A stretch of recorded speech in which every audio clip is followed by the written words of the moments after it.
Assalamualaikum warahmatullahi wabarakatuh. Sebelumnya saya ucapkan terima kasih kepada Bapak Taupan Abiuna yang telah memberikan kesempatan kepada kelompok kami untuk memaparkan materi. Di sini kami akan memaparkan materi mengenai konstitusi, di mana terdiri dari yang pertama hakikat konstitusi, arti konstitusi, nilai, tujuan, dan fungsi konstitusi, kedudukan konstitusi, dan yang terakhir Undang-Undang Dasar Negara Republik Indonesia 1945 sebagai Konstitusi Republik. Nah, sebelum penyampaian materi, izinkan saya untuk memperkenalkan diri.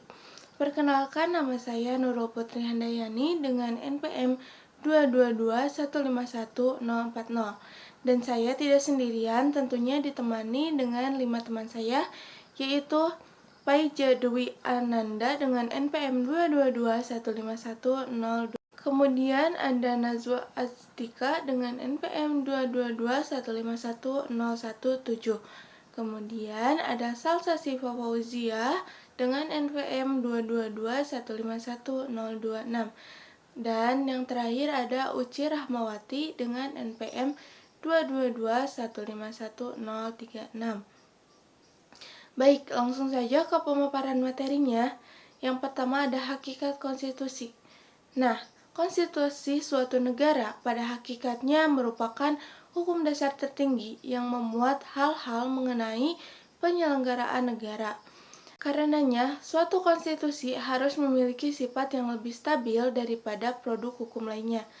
Bentuk konstitusi dibedakan menjadi dua bentuk, yaitu bentuk secara tertulis dan tidak tertulis. Nah, untuk konstitusi tidak tertulis, contohnya pada pengibaran bendera pada 17 Agustus 1945. Sedangkan contoh pada konstitusi tertulis yaitu pada Undang-Undang Dasar 1945 sebagai hakikat konstitusi tertinggi di negara kita. Nah, pada hakikatnya konstitusi Undang-Undang Dasar itu berisi 3 hal pokok, yaitu yang pertama, adanya jaminan terhadap hak asasi manusia dan warga negaranya. Yang kedua, ditetapkannya susunan ketatanegaraan suatu negara yang bersifat fundamental. Dan yang ketiga, yaitu adanya pembagian tugas ketatanegaraan yang juga bersifat mendasar. Baik, pemaparan materi selanjutnya akan disampaikan oleh rekan saya. Oke teman-teman, di sini saya akan menjelaskan mengenai arti konstitusi. Nah, arti konstitusi ini ada 5. Yang pertama, konstitusi dalam arti luas. Yang kedua, konstitusi dalam arti sempit. Yang ketiga, konstitusi dalam arti material. Yang keempat, konstitusi dalam arti formil. Dan yang kelima, konstitusi menurut pandangan para ahli hukum ketatanegaraan. Nah, konstitusi ini di setiap negaranya memiliki khasnya masing-masing. Selanjutnya saya akan menjelaskan arti dari konstitusi. Nah, untuk yang pertama menjelaskan arti konstitusi dalam arti luas dulu. Dalam arti luas, hukum konstitusi adalah hukum dasar baik yang tertulis maupun yang tidak tertulis. Hukum dasar yang tertulis yaitu Undang-Undang Dasar Negara Republik Indonesia. Itu kan sudah tercantum di negara kita. Nah, untuk yang kedua, hukum dasar yang tidak tertulis yaitu konvensi. Konvensi adalah sebuah kebiasaan yang dijalankan oleh ketatanegaraan. Contoh yang pertama yaitu upacara bendera tanggal 17 Agustus. Untuk yang kedua, pidato presiden tanggal 16 Agustus pada sidang paripurna DPR. Nah, dari kedua contoh ini adalah kebiasaan yang sering dilaksanakan oleh negara kita. Dapat diambil kesimpulan bahwa konvensi dalam arti luas ini yaitu keseluruhan dari ketentuan-ketentuan dasar atau hukum dasar. Nah, untuk yang kedua yaitu konstitusi dalam arti sempit. Nah, hukum dasar ini yaitu yang tertulis yaitu Undang-Undang Dasar. Nah, ini mencakup hal pokoknya saja atau aturan pokoknya saja yang tadi sudah disebutkan, yaitu Undang-Undang Dasar Negara Republik Indonesia. Untuk yang ketiga yaitu konstitusi dalam arti material. Nah, konstitusi dalam arti material ini atau bisa disebut juga dengan materi ya. Untuk yang ketiga yaitu konstitusi dalam arti material atau bisa disebut juga dengan materi. Nah, ini menitik beratkan pada materi atau muatan konstitusi yang berisi hal pokok tentang struktur dan organisasi.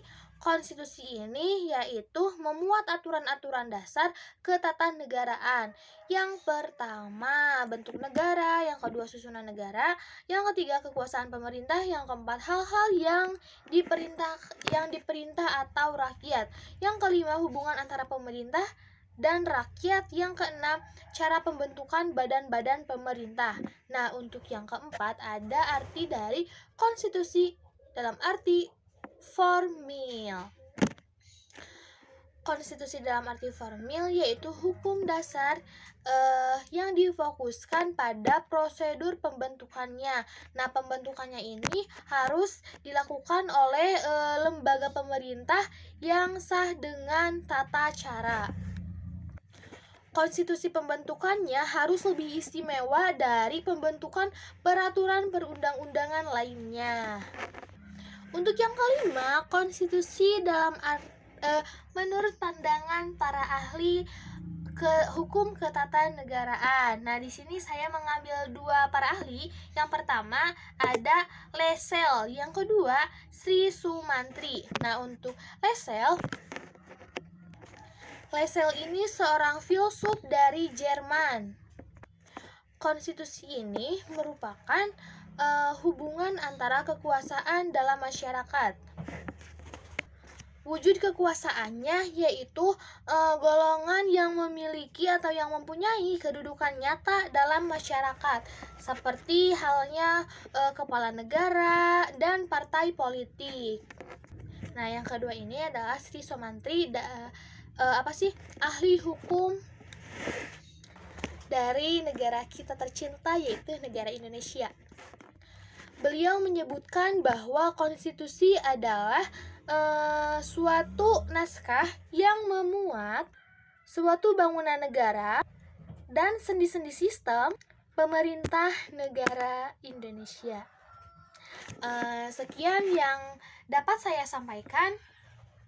Mohon maaf apabila banyak kesalahan. Selanjutnya akan dijelaskan oleh teman saya. Nilai, fungsi, dan tujuan konstitusi. Yang pertama ada nilai normatif, di mana konstitusi sebagai hukum tertinggi sebuah bangsa benar-benar untuk dipatuhi oleh penguasa maupun masyarakat secara umum dan konsekuen. Yang kedua ada nilai nominal, di mana konstitusi berlaku secara hukum, namun dalam implementasinya belum bisa dijalankan secara maksimal. Yang ketiga, nilai semantik, yaitu konstitusi tetap berlaku, namun hanya pemerintah semata dan digunakan dalam menjalankan kekuasaan politik. Yang selanjutnya ada tujuan konstitusi. Yang pertama, sebagai pembatas kekuasaan agar terhindar dari kesewenang-wenangan. Yang kedua, sebagai perlindungan terhadap hak asasi manusia. Yang ketiga, sebagai pedoman pelaksanaan negara agar negara tetap kokoh. Nah, yang selanjutnya ada fungsi konstitusi. Nah, yang pertama ada penentu atau pembatas kekuasaan. Yang kedua ada pengatur hubungan kekuasaan antar organ negara dan juga dengan warga negara. Yang ketiga ada pemberi atau sumber legitimasi terhadap kekuasaan negara atau kegiatan penyelenggaraan kekuasaan negara. Yang selanjutnya yaitu penyalur atau pengalih kewenangan dari sumber kekuasaan yang sah kepada organ negara. Selanjutnya sebagai simbolis, yaitu sebagai sarana pemersatu.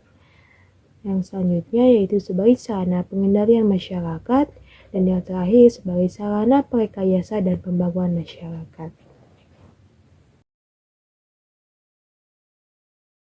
Baik, Di sini saya akan menjelaskan tentang kedudukan konstitusi.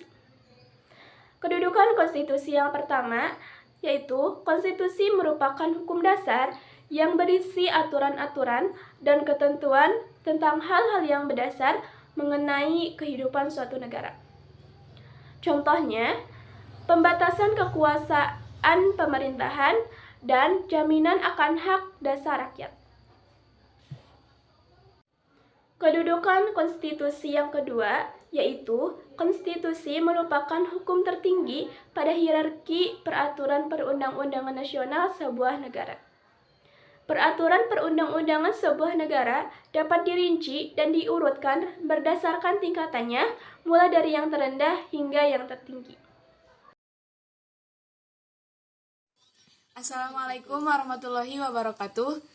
Di sini saya akan menjelaskan tentang Undang-Undang Dasar Negara Republik Indonesia tahun 1945 sebagai Konstitusi Republik Indonesia. Undang-Undang Dasar Negara Republik Indonesia tahun 1945 merupakan hukum dasar negara Indonesia. Di dalamnya berisi kaidah-kaidah yang mendasar tentang struktur ketatanegaraan Indonesia. Undang-Undang Dasar Negara Republik Indonesia tahun 1945 telah mengalami amandemen dengan 4 kali rangkaian.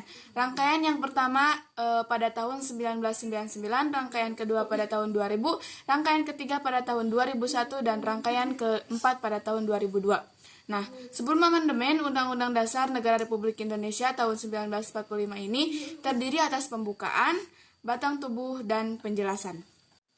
Akan tetapi, setelah dilakukan perubahan atau amandemen, Undang-Undang Dasar Negara Republik Indonesia tahun 1945 ini terdiri atas pembukaan dan pasal-pasal sebagaimana yang telah dijelaskan pada pasal 2 tentang aturan tambahan Undang-Undang Dasar Negara Republik Indonesia. Pembukaan Undang-Undang Dasar Negara Republik Indonesia tahun 1945 terdiri atas 4 alinea, sedangkan jumlah pasal sebanyak 37 pasal ditambah dengan 3 pasal aturan peralihan dan 2 pasal tentang aturan tambahan. Dalam pembukaan Undang-Undang Dasar 1945 memuat 3 dasar-dasar negara. Yang pertama yaitu tujuan negara. Tujuan negara dibagi menjadi 2, yang pertama tujuan khusus dan yang kedua tujuan umum.